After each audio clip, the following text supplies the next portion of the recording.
പ്രൈംറോസ് Hong Kong ചരക്ക് കപ്പൽ ബംഗാൾ ഉൾക്കടലിലൂടെ സഞ്ചരിക്കുകയാണ്. പെട്ടെന്നാണ് കപ്പൽ ഒരു പാറയിൽ ഇടിക്കുന്നത്.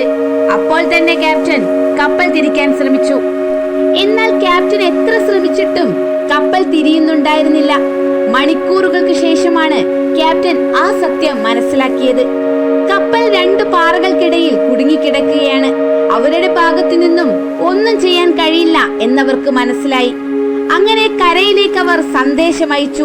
എന്നാൽ ചില സാങ്കേതിക തടസ്സങ്ങൾ കാരണം ഉടൻ തന്നെ കരയിൽ നിന്നും നാവികർക്ക് അവിടെ എത്തുവാൻ സാധിക്കില്ലായിരുന്നു.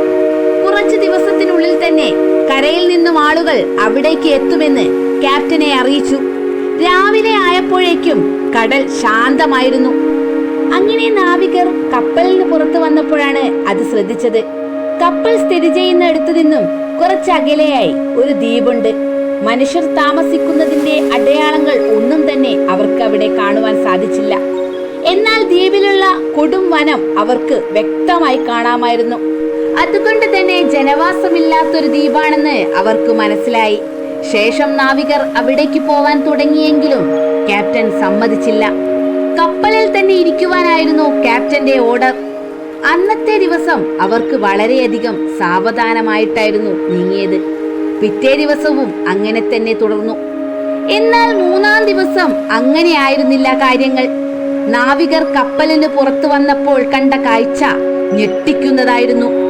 ജനവാസമില്ല എന്ന് കരുതിയ ദ്വീപിൽ ഒരു കൂട്ടം മനുഷ്യർ നിൽക്കുന്നു. പക്ഷേ അതിനേക്കാൾ വിചിത്രമായി അവർക്ക് തോന്നിയത് മറ്റൊരു കാര്യമായിരുന്നു. അവർ എല്ലാവരും തന്നെ നഗ്നരായിരുന്നു. അവർ ഓരോരുത്തരുടെയും കയ്യിൽ അമ്പും വില്ലും പോലുള്ള പ്രാചീന ആയുധങ്ങൾ ഉണ്ടായിരുന്നു. അവർ ആയുധങ്ങൾ ഉപയോഗിച്ച് നാവികരെ ആക്രമിക്കാൻ ശ്രമിച്ചുകൊണ്ടിരുന്നു. എന്നാൽ കരയിൽ നിന്നും കപ്പൽ കുറച്ച് അകലെ ആയതിനാൽ അവരുടെ ആക്രമണങ്ങൾ ഒന്നും തന്നെ നാവികരെ ബാധിച്ചില്ല. കുറച്ചു സമയത്തിന് ശേഷം അവർ കടലിലേക്ക് ഇറങ്ങി ചില മരക്കഷ്ണങ്ങൾ ഉപയോഗിച്ച് എന്തോ ഉണ്ടാക്കുവാൻ തുടങ്ങി. ആദ്യം അത് എന്താണെന്ന് മനസ്സിലാക്കിയില്ലെങ്കിലും നിർമ്മാണം പുരോഗമിച്ചപ്പോഴാണ് അത് ചെറിയ ബോട്ടാണെന്ന് അവർക്ക് മനസ്സിലായത്. ഉടനെ തന്നെ ക്യാപ്റ്റൻ ഓർഡർ ഇട്ടു, എല്ലാവരും കപ്പലിൽ കിട്ടുന്ന ആയുധങ്ങൾ എടുക്കുക, അവരെ പരമാവധി അകറ്റി നിർത്തുക. അവരുടെ ലക്ഷ്യം നമ്മളാണ്. അങ്ങനെ കപ്പലിൽ നിന്നും കോടാലികളും പൈപ്പുകളും മറ്റും നാവികർ എടുത്തു. നാവികർ ഫയർ ഗണ്ണും ഉപയോഗിച്ചു. ഫയർ ഗണ്ണിന്റെ ശബ്ദം നാവികരുടെ കയ്യിലെ മറ്റ് ആയുധങ്ങളും കണ്ട് ദ്വീപിലെ ജനങ്ങൾ പിന്നോട്ട് വലിഞ്ഞു. എന്നാൽ പിന്നീടുള്ള ദിവസങ്ങളിലും അവരുടെ ആക്രമണം ആവർത്തിച്ചു. എന്നാൽ ദ്വീപിലെ മനുഷ്യർക്ക് ഒരിക്കൽ പോലും കപ്പലിന്റെ അടുത്തെത്താൻ സാധിച്ചിരുന്നില്ല. അങ്ങനെ ഒരാഴ്ചയ്ക്ക് ശേഷം നാവികരെ രക്ഷപ്പെടുത്തുവാനായി ഹെലികോപ്റ്റർ എത്തി. നാവികർ അവിടെ നിന്നും രക്ഷപ്പെട്ടു. സത്യത്തിൽ അവർ വളരെ ഭാഗ്യവാന്മാരായിരുന്നു. കാരണം അവർ രക്ഷപ്പെട്ടത് ഭൂമിയിലെ തന്നെ ഏറ്റവും വിചിത്രമായ ആ ദ്വീപിൽ നിന്നായിരുന്നു.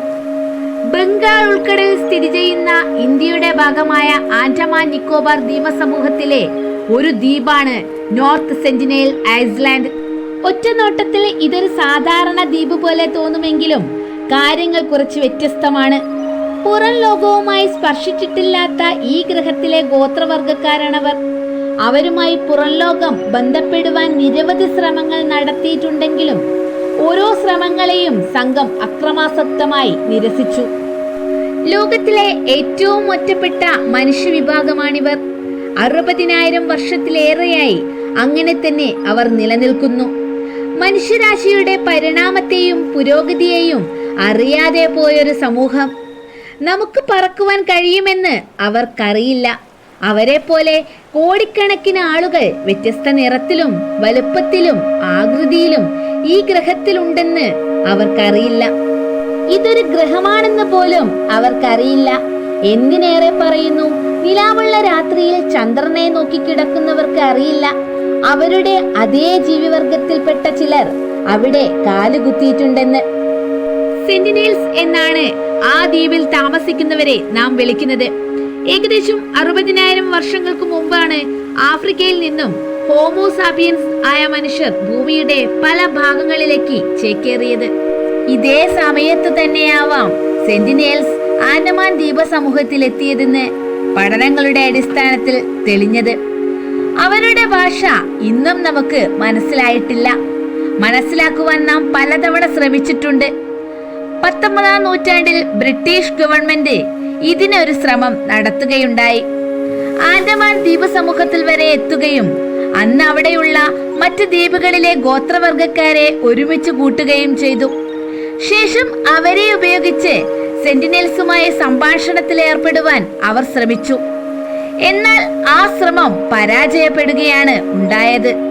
സെന്റിനൽസിന്റെ ഭാഷ ആൻഡമാൻ ദ്വീപ സമൂഹത്തിലുണ്ടായിരുന്ന മറ്റു ഗോത്രവർഗക്കാരുടെ ഭാഷയുമായി ഒരു ബന്ധവും ഉണ്ടായിരുന്നില്ല. ഒരു വാക്കുപോലും സാമ്യത ഉണ്ടായിരുന്നില്ല. ഒന്നും തന്നെ സെന്റിനൽസിൽ നിന്നും അവർക്ക് മനസ്സിലാക്കാൻ കഴിഞ്ഞില്ല. ഭൂമിയിലെ ഇന്നത്തെ ഭാഷയുമായി ഒരു ബന്ധവും ഇവരുടെ ഭാഷയ്ക്ക് ഇല്ല എന്നത് തന്നെ ഈ സംഭവത്തിലൂടെ അവർക്ക് മനസ്സിലായി. സെന്റിനൽസിനെ കുറിച്ച് കൂടുതൽ വിവരങ്ങൾ ഇപ്പോഴും നമുക്ക് അറിയില്ല. അതിന് പ്രധാന കാരണം ദ്വീപിനകത്ത് പ്രവേശിച്ചവരാരും തന്നെ ജീവനോടെ പുറം ലോകത്ത് വന്നിട്ടില്ല എന്നതാണ്.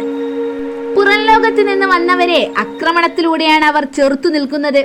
അതിന് ചെറിയ ഒരു കാരണം ചരിത്രകാരന്മാർ പറയുന്നുണ്ട്. 1888 ആന്ത്രോപോളജിസ്റ്റായ NV പോൾമാൻ നോർത്ത് സെന്റിനൽ പഠിക്കുവാനായി ഇറങ്ങിത്തിരിച്ചു. എന്നാൽ ദ്വീപിലെത്തിയ അദ്ദേഹം അവിടെ നിന്നും 6 കുട്ടികളെയും പ്രായമായ 2 പേരെയും തട്ടിക്കൊണ്ടുപോയി. അവരുടെ ശരീരത്തിൽ ഉണ്ടായേക്കാവുന്ന പ്രത്യേകതകൾ പഠിക്കുവാൻ വേണ്ടിയാണ് അദ്ദേഹം ആ ഒരു പ്രവൃത്തി ചെയ്തത്. എന്നാൽ കരയിലെത്തി കുറച്ച് ദിവസങ്ങൾക്കുള്ളിൽ തന്നെ പ്രായമായവർ മരണപ്പെട്ടു. മരണപ്പെടുവാനുള്ള പ്രധാന കാരണം അവരുടെ ശരീരത്തിലെ ഇമ്മ്യൂണോ സിസ്റ്റം ആയിരുന്നു. 1000 വർഷം ദ്വീപിൽ തന്നെ ആയതിനാൽ ഭൂമിയിലെ മറ്റു വൈറസുകളെയും ബാക്ടീരിയകളെയും പ്രതിരോധിക്കുവാനുള്ള കഴിവ് അവരുടെ ശരീരത്തിന് ഉണ്ടായിരുന്നില്ല. കാര്യങ്ങൾ കൈവിട്ടു പോകുമെന്ന് കണ്ടപ്പോൾ ബാക്കിയുണ്ടായിരുന്ന കുട്ടികളെ അദ്ദേഹം തിരിച്ചു ദ്വീപിലെത്തിച്ചു. ശേഷം ആ കുട്ടികൾ മുഖേന അവിടെ ഉണ്ടായിരുന്ന നിരവധി കുട്ടികൾക്ക് രോഗങ്ങൾ പടർന്നിട്ടുണ്ടായിരിക്കണം, അല്ലെങ്കിൽ അവർ മരിച്ചിട്ടുമുണ്ടായിരിക്കണം. ചിലപ്പോൾ ആ ഒരു സംഭവമായിരിക്കാം പുറം ലോകത്തെ ആളുകളെ പറ്റി സെന്റിനൽസിനെ കൂടുതൽ ബോധവാന്മാരാക്കിയത്. തലമുറകളായി ആ ഒരു കഥ സഞ്ചരിച്ചിട്ടുണ്ടായിരിക്കാം. ഒരു പക്ഷേ ഈ ഒരു സംഭവമായിരിക്കാം അവർ നമ്മെ അകറ്റി നിർത്തുന്നതിന്റെ പ്രധാന കാരണം. പക്ഷെ ഇത് നമ്മുടെ ഒരു അനുമാനം മാത്രമാണ്. ഇത് തന്നെയാണോ കാരണമെന്ന് തെളിയിക്കുന്ന ഒരു തെളിവ് പോലും നമ്മുടെ പക്കലില്ല. ബ്രിട്ടീഷ് ഗവൺമെന്റ് ഇന്ത്യ വിട്ടതോടെ ഇന്ത്യൻ ഗവൺമെന്റ് അവരുമായി കമ്മ്യൂണിക്കേറ്റ് ചെയ്യുവാൻ തീരുമാനിച്ചു. 1967 മുതൽ നിരവധി ഗവേഷകരും ശാസ്ത്രജ്ഞന്മാരും സെന്റിനൽസിനുമായി ഒരു സൗഹൃദപരമായ ബന്ധം സ്ഥാപിക്കുവാൻ ഇറങ്ങിത്തിരിച്ചു. എന്നാൽ ഇതിനായി ഇന്ത്യ അയച്ച എല്ലാ ദൗത്യങ്ങളും പരാജയമായിരുന്നു, ഒരെണ്ണം ഒഴിച്ച്. 1967 ആന്ത്രോപോളജിസ്റ്റായ TN പണ്ഡിറ്റും ഒരു കൂട്ടം ഗവേഷകരും ദ്വീപിലേക്ക് തിരിച്ചു. തുടക്കത്തിൽ സെന്റിനൽസ് അവരുടെ സന്ദർശകരിൽ നിന്നും കാട്ടിലേക്ക് ഒളിച്ചുവെങ്കിലും പിന്നീടുള്ള യാത്രകളിൽ ആയുധങ്ങൾ ഉപയോഗിച്ച് ആക്രമിക്കുവാൻ ആരംഭിച്ചു. എന്നാൽ TN പണ്ഡിറ്റ് ദൗത്യത്തിൽ നിന്ന് പിന്മാറിയില്ല. അങ്ങനെ അവരെ ആകർഷിപ്പിക്കുവാനായി ചില വസ്തുക്കൾ കൊണ്ട് അവിടെ എത്തി. തേങ്ങ, പ്ലാസ്റ്റിക്, ബക്കറ്റുകൾ, തുണികൾ എന്നിവ അവർക്ക് നൽകിക്കൊണ്ട് പണ്ഡിറ്റും സംഘവും ഗോത്രവുമായി ഒരു ബന്ധം സ്ഥാപിക്കുവാൻ ശ്രമിച്ചു. പ്ലാസ്റ്റിക്, ബക്കറ്റ്, തുണികൾ അവർക്ക് ആവശ്യമില്ലായിരുന്നു. എന്നാൽ ദ്വീപിൽ വളരാത്ത തേങ്ങ അവർക്ക് ആവശ്യമായിരുന്നു. ഇങ്ങനെ ഈ കൊടുക്കൽ വാങ്ങലുകൾ ആവർത്തിച്ചു. അങ്ങനെ 25 വർഷത്തെ പരിശ്രമത്തിന് ശേഷം പണ്ഡിറ്റും സംഘവുമായി അവർ ഇണങ്ങി. പക്ഷേ അധിക സമയം അവിടെ നിൽക്കാൻ സെന്റിനൽസിന് എതിർപ്പായിരുന്നു. സെന്റിനൽസ് പണ്ഡിറ്റും സംഘവുമായി ഇണങ്ങിയെങ്കിലും ദ്വീപിനകത്ത് എന്താണ് ഉള്ളതെന്ന് നമുക്കിപ്പോഴും അറിയില്ല. സാറ്റലൈറ്റ്സ് ഉപയോഗിച്ച് ചിത്രമെടുക്കാൻ ശ്രമിച്ചെങ്കിലും കാട് കാരണം ഒന്നും വ്യക്തമായില്ല. എങ്ങനെയാണ് അവർ അവിടെ ജീവിക്കുന്നത്? എങ്ങനെയാണ് അവരുടെ സംസ്കാരം? എങ്ങനെയാണ് അവരുടെ ഭക്ഷണ രീതി? തുടങ്ങിയവയെല്ലാം തന്നെ ഇന്നും നിഗൂഢമാണ്. 60,000 വർഷത്തിലേറെയായി അവർ അവിടെ തന്നെ ഉണ്ടായിരുന്നുവെന്ന് പഠനങ്ങൾ പറയുന്നു. അതുകൊണ്ട് തന്നെ അവിടുത്തെ ജീവജാലങ്ങൾ എങ്ങനെയാണെന്ന് പോലും നമുക്കറിയില്ല.